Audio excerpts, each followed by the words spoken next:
Hi friends, this is your pal Scott Garibay, and today we're going to talk about American politics and Karens. All right, so I am fascinated by the term Karen for a lot of reasons. One, I have to say, I really don't like it. I wish that we had done this better.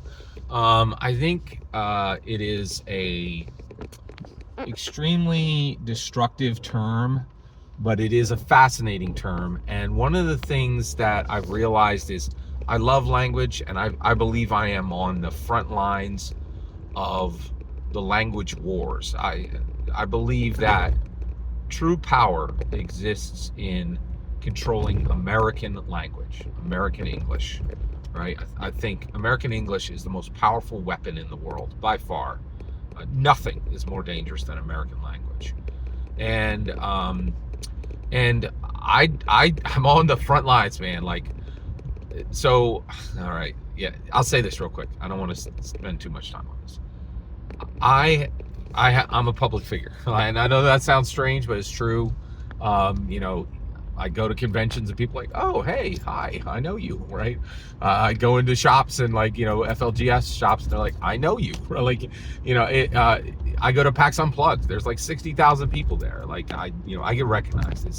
I am a nano celebrity. I'm not even a micro celebrity, but I am a public figure, right? And along with that, along with speaking publicly on the internet, to me, what is most frustrating, there actually is one thing that's more frustrating. It's the second most frustrating thing, is getting diagnosed for mental health. People are like, oh, you're delusional. That's a medical term. You're insane. That's a medical term. You're crazy. That's a medical term. Now, they might be analogs for medical terms. And every time it happens, the person has zero credentials to do it, right? And the way I know that is if they had credentials, they would never do it on the internet, right? Like, so every time somebody calls you delusional, crazy, or insane on the internet, you know that person has zero credentials to do it. It's every single time, right? And it's rough. It is rough, right? And so for a long time, I waged the battle on the front lines of language, and you cannot do this, but people do. Like, it's just, those words are useless now. They serve absolutely no meaning, right? That's not true.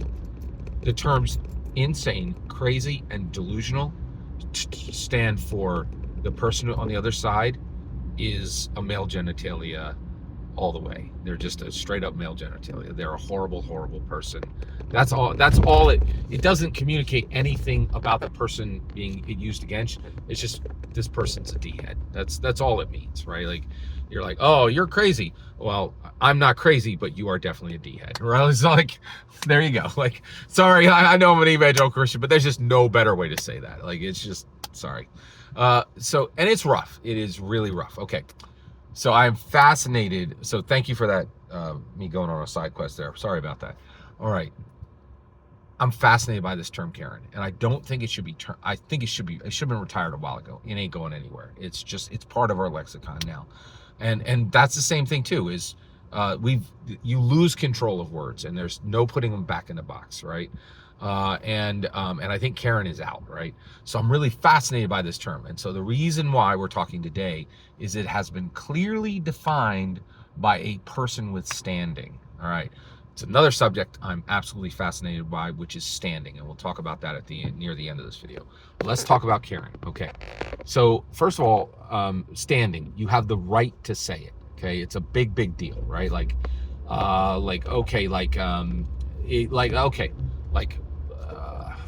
rough even. Okay. Let's say you're part of a marginalized group, right?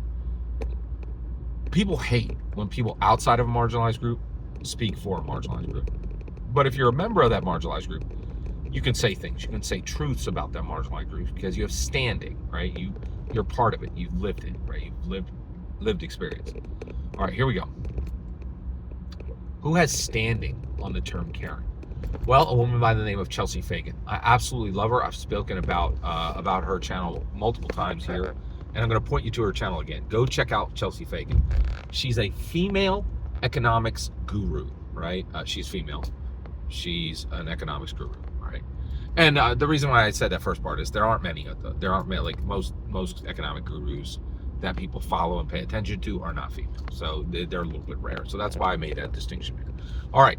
Okay. She defined it. So how did she define it? She explained that she was campaigning in New York City, where she lives, for Zohran Mamdani. Okay. And she explained that she used her Karen powers specifically to get our access to areas of the city that she would not have had access to. She said Karens can walk right past doormen. Totally believe it. Totally believe it, right? In fact, I have a little bit of the same thing. So I ride bicycles. I'm a huge bicycle rider. I love it. If the sun's out, guns out. Like I love to get my exercise in bicycling. I ride Washington, D.C., New York City, my hometown, Philadelphia, Boston, Baltimore,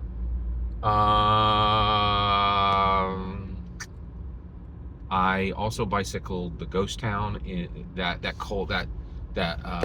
Centralia. I rode Centralia.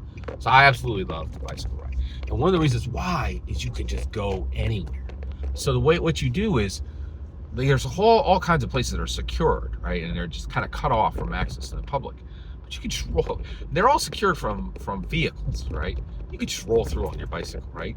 And then you ride around, right? And the thing is, even if you come close often to anybody who's like, you shouldn't be here, you just smile and you yeet out, right? Like you're way faster than anybody who's in position to tell you to go, right? So you're in and out before most people realize you're there, right?